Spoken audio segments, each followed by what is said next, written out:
कटी पतंग आसमान में उड़ सकती है, बहुत ऊंचा, बहुत ऊंची, बहुत ऊंची, लेकिन जब भी गिरेगी जमीन में गिरेगी।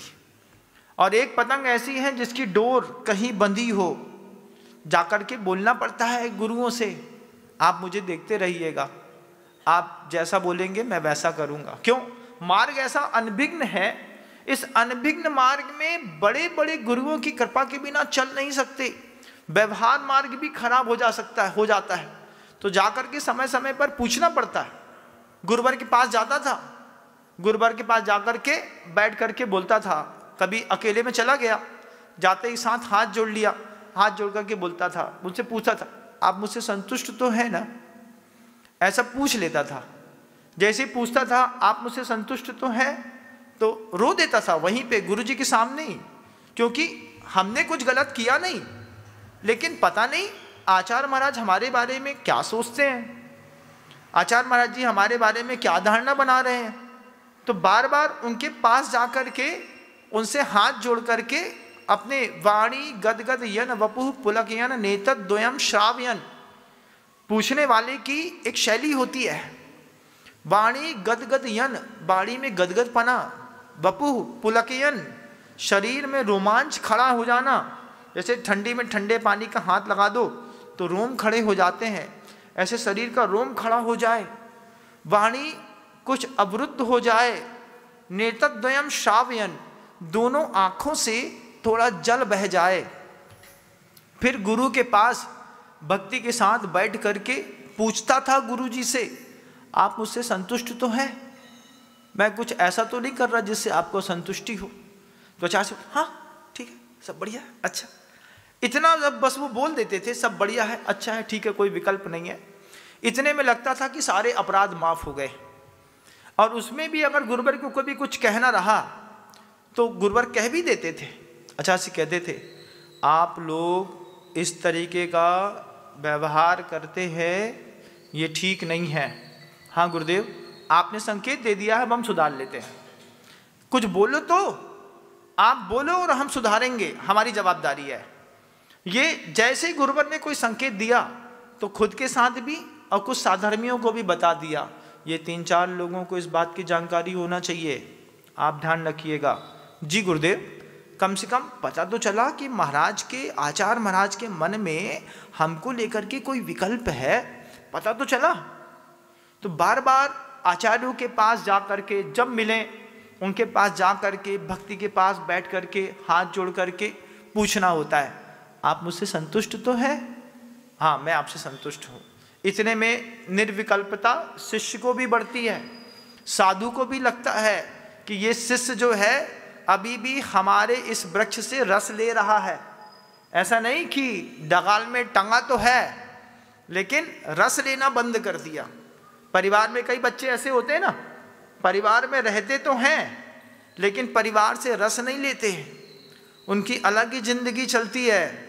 घर में कैसे हैं, हम मुसाफिर जैसे हैं, जब मर्जी होगी आएगी, जब मर्जी होंगे चले जाएंगे। खाना खाना है, नहीं खाना, अब दोबारा नहीं पूछा जाएगा आपसे खाना खाना है कि नहीं खाना। क्यों भैया, उसका कोई भरोसा नहीं, वो मौड़ा बिल्कुल अजब है, कहाँ खाएगा, क्या करेगा, क्या रहेगा, घर वालों को ही नहीं पता।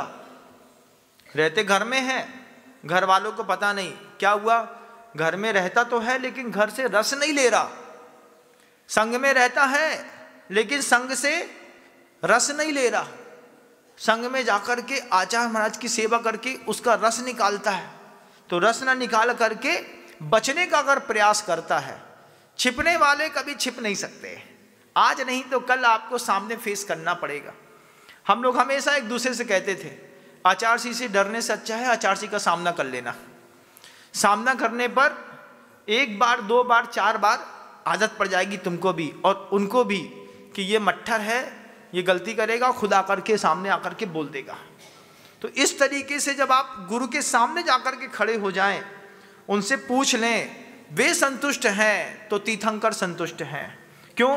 क्योंकि आचार्यों को कहा है तीर्थैरा समासूरी, आचार्य तीर्थंकर के बराबर होते हैं, लेकिन बशर्ते वो आचार्य हो।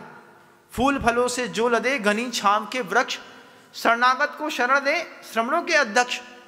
सिर्फ नाम के अगर मान लीजिए कोई बन गया और उसको सब चाहिए। 18 कैरेट वाला गोल्ड वाला भी आपको मिल जाएगा। संसार है तो सब मिल ही जाते हैं, ऐसा नहीं है कि कुछ नहीं मिलता है। 16 कैरेट की भी कोई सोने की चैन मिल जाती है, उसके बाद फिर बेंटेक्स भी संसार में मिलती है।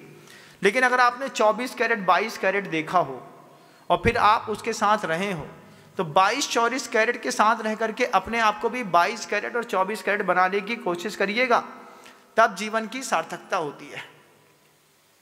ये क्या है महाराज? मल्टी डायमेंशनल फेस है, व्यवहार धर्म है, जिसके बिना निश्चय धर्म की प्राप्ति नहीं होती। इस व्यवहार धर्म के बिना भी निश्चय धर्म की प्राप्ति नहीं होती। आप लोगों ने कभी किसी आचार्य महाराज के पास जा करके, किसी प्रौढ़ साधु के पास जा करके कभी ऐसा बोला, आप मुझसे संतुष्ट तो हैं? क्यों? सेवा तो बहुत करते हैं। पूछा भी कि नहीं?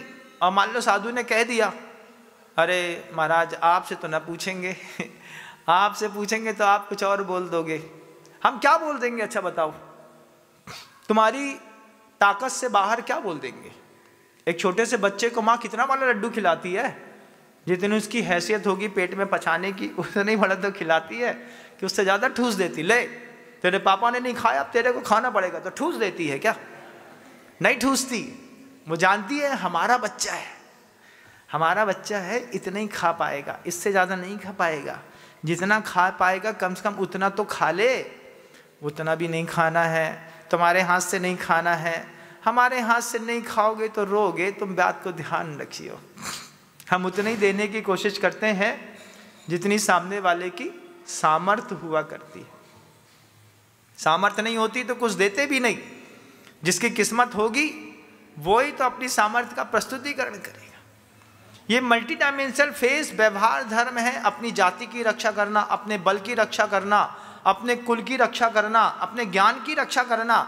आचार्य कहते हैं अपने शरीर की रक्षा करना भी आपका व्यवहारिक धर्म है। अगर आपको मेरी वीडियो अच्छी लगती है तो प्लीज़ मेरे चैनल को लाइक करें, शेयर करें और सब्सक्राइब करें। Thank you.